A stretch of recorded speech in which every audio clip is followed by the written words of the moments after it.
Hey, dude, you're on mute. How's everybody going?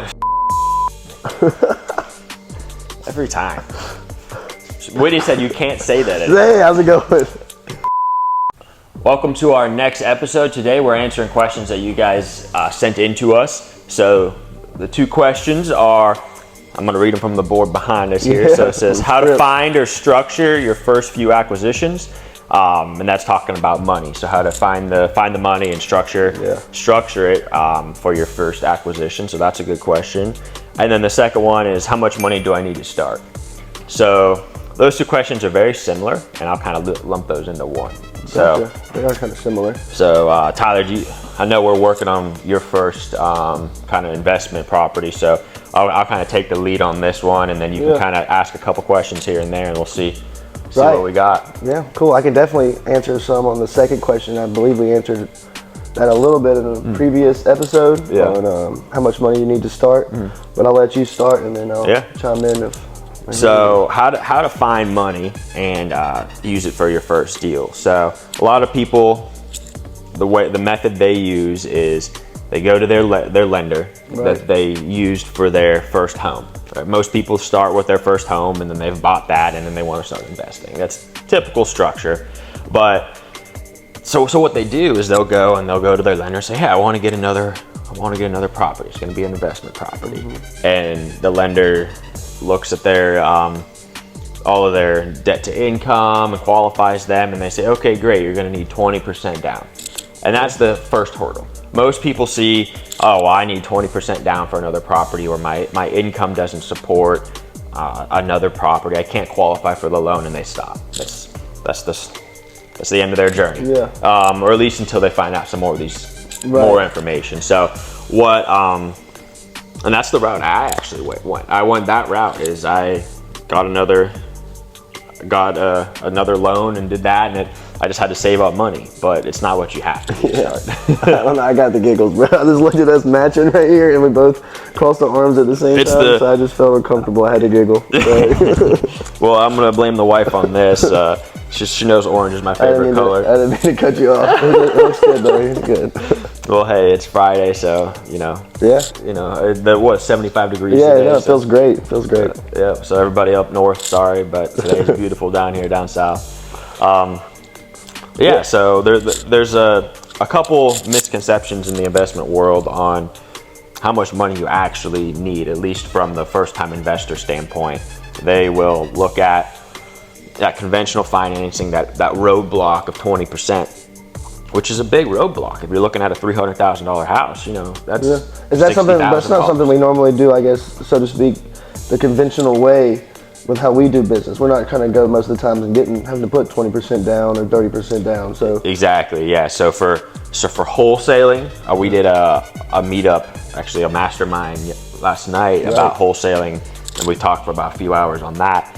I figured out that when the light is flashing that the mics are muted, so we got about 2 hours of content that is completely muted. So maybe I'll do a voiceover on that, but that's embarrassing.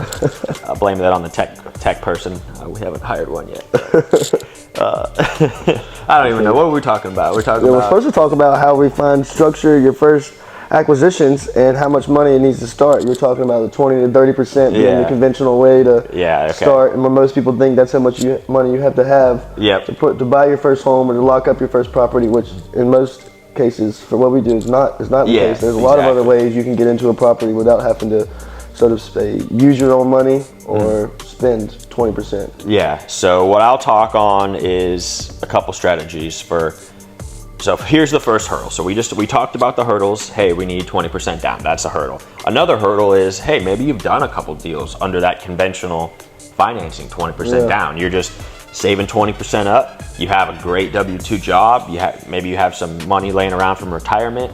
You're saving those up, and you're getting new rental property one a year. Right. Well, you get to 10, and then you've hit your Fannie Freddie loan requirement max. True. You're only allowed to have 10 properties in that structure. I didn't know that. So say that again. You're only allowed to, I can only buy 10 properties conventionally? Yeah, so I'm not a loan officer, but back in the day when I was doing my research on this topic, I was getting these conventional loans, I was basically saying, okay, well, once I get to 10, I'll basically have to stop or figure out some crazy way. Interesting, yeah, cool. So that's another hurdle that people kind of get hung up on. I say, get to 10 first and figure it out. And don't let the fear of, well, I can only get 10, so I'm not going to invest at all. Right. Because first off, 10 isn't even a hurdle. It's not even it shouldn't even stop you. It's a very easy hurdle to get over. But I say just take those 2 big hurdles. Hey, I need 20% down, and I can only get a max of 10. Just ball those up, forget about them, because we're going to show you some ways that you don't need any money. Yeah, nice. So to answer the how much money do I need to start, technically, no money. None, yeah. Well, I started, I'll be completely honest, I started with 0 of my own money. So I didn't bring any of my own money. I had a decent job in the military, but I didn't have a huge savings or a big stack of cash. So I used somebody else's money from the start. From my first investment property, I used somebody else's money. So that's one method, but you got to figure out, that's a whole nother thing, is how do I convince somebody to give me their money? You got to get proof of concept. You've got to be able to convince somebody that it's a good way, you're a good person to invest with. Yeah. Lots of different. What are some of the things that people look at when you're trying to pitch a property to an investor to let them give you the money? Mm-hmm. What are some of the things that they're looking for? Most people have to look at your credibility. How long have you spent working towards this goal? Mm-hmm. Do they know you personally? Most private investors or private money lenders, mm-hmm. they are close friends, family, relatives, or whatever. That's typically your first avenue for finding. Do they want to know the condition of the property? Do they look at some of? It depends on your relationship with that person. There's no rules in this space. I guess there's rules to lending money, but there's no rules to what they're going to see, because you're just making a relationship. You're saying, hey mom, hey aunt, hey uncle, whoever, hey friend, hey best friend since whenever, or hey, you've been my banker for years and years and years, or maybe my insurance agent. Do you want to invest in this property with me? They just got to have a good feel with you and trust. And from a standpoint of, if I was going to be a private lender to somebody, I'm going to look at the property. I'm going to look at the deal. I'm going to make sure it's a good deal. Right. So that's what your responsibility as an investor is this a deal worth risking somebody else's money for? Because it's a risk. You're gonna borrow somebody else's money and invest it in something that you've never done. So there is some risk there. So that's why I always will say, partner with somebody on your first one. So partner with somebody with some experience. Yeah. So this is still tying into the same question. How much money do I need to start? How do I structure it? Partner with somebody on the first one. Yeah. Partner with me. Partner with Tyler. Partner with whoever in your community is an expert. Somebody that has done this at scale and has done 10 of these. Or something. That's just key. That's networking. That's building out your systems. You're not going to be able to build out your systems in your community without networking and partnering and JVing and meeting these people and doing deals with them. So. Because, we had somebody that's actually working for us now. They came in with, they wanted to do a flip for their first flip, and they asked me some advice. And I said, well, here's a couple things you probably didn't think of. Right. For the cost, how much this is going to cost, and here's some hidden fees, and here's all these things. And he's like, oh wow, I didn't think of it that way. And that's just kind of goes to the value of partnering with somebody that's done it before. It's just going to be a reality check. Yeah, and you saved him what, a couple thousand? I did save him some money on his loan. He called his lender and said, hey, this is pretty high, and he got it. I saved about $4,000. See? So power of partnering with people. yeah. So I guess I'll just say,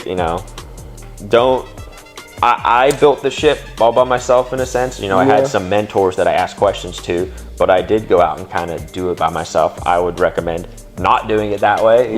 Find somebody that can do your first one with you, help you out, answer all those questions for you. Yeah. And, it'll be good. Cool. Yeah. No, I think that's what.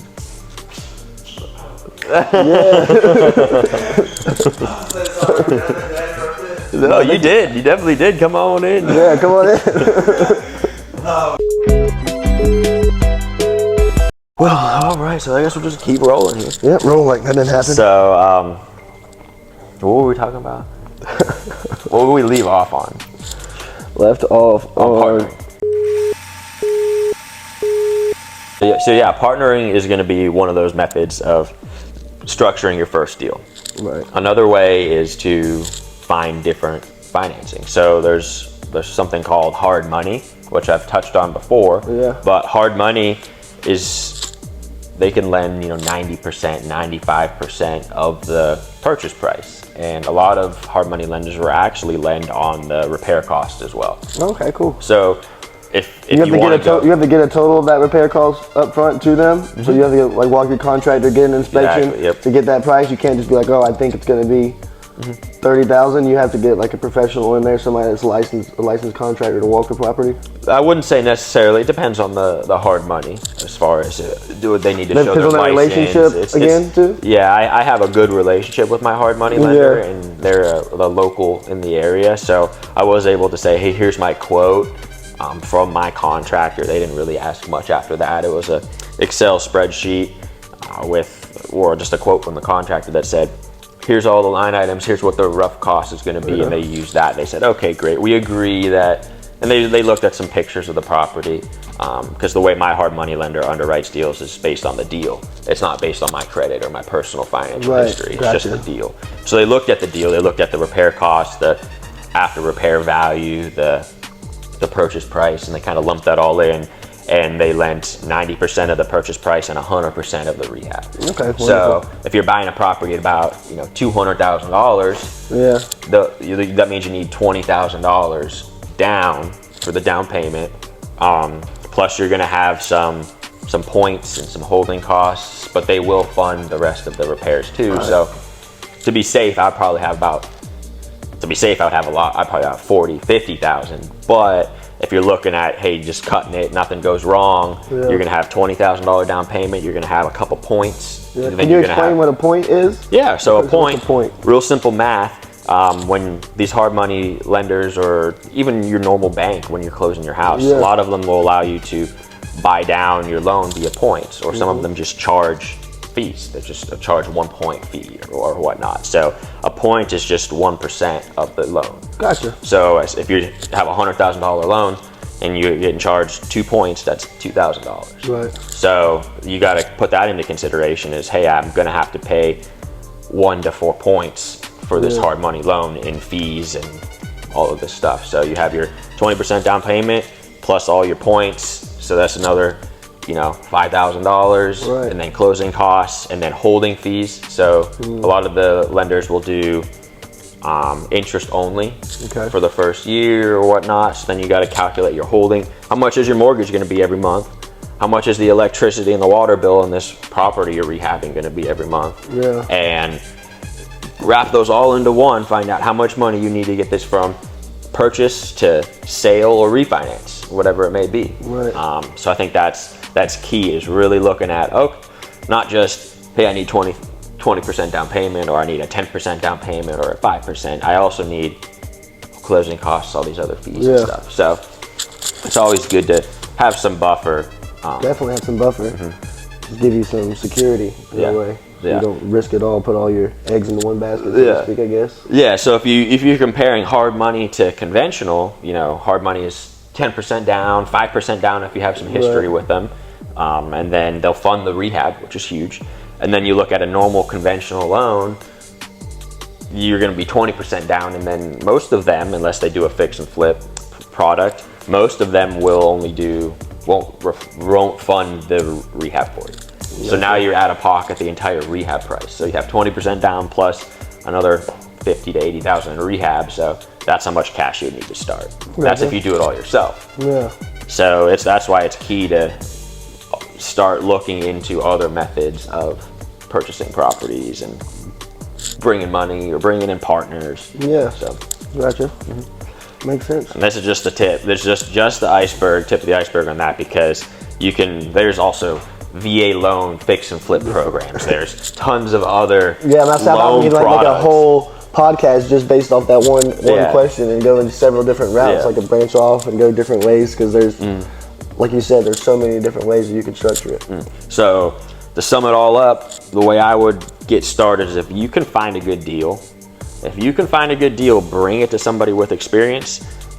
That's going to lower your costs significantly. If you go out here try to blaze a trail like I did, or think that you want to, do it all on your own, that's fine. Go make all your mistakes. Go learn. I learned a lot. I cut my teeth on terrible tenants, bad purchases, all of those mistakes that I made me better for it, but I didn't have to make them if I would have partnered with somebody for the first time. So a little bit of pride on that one, but I learned in the investment space first, and now I'm taking other people's money and putting it to good use. So I feel like we need to do a part 2 for the first part of that question, because it was how to find / structure. They're talking about money. Oh, the money? Okay, I was about to say how you trying to find the first deal. Yep. Oh yeah, we can talk about finding deals all day long. All day long. Thinking that's what I need to do now. My phone's been buzzing, so I need to. All right, so we're gonna go lock up some properties. Yeah, we got one locked up last night late. Stay tuned for that one. That's gonna be exciting. Yep. We'll see all storage unit hunters.